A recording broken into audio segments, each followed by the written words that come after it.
This video explains the firmware upgrade tutorial for the LS7P monitor. Before downloading the firmware, you need to prepare a USB 2.0 flash drive with a capacity of less than 64 gigabytes, and the file system is FAT32 or FAT. The firmware installation package needs to be downloaded from the official website, which is portkeys.com. Go to the home page, click Support, click Firmware Upgrade.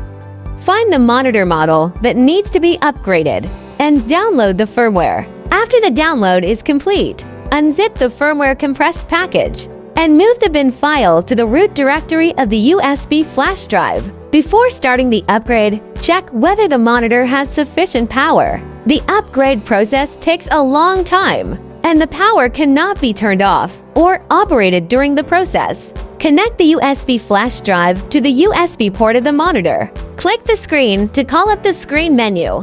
Click Settings. Click Firmware. Click Update USB. Click Yes. And start upgrading the firmware. After the progress bar runs out, the firmware upgrade is completed. Finally, check whether the firmware version is consistent with the downloaded version. The above is the complete introduction to the firmware upgrade tutorial for the LS7P monitor.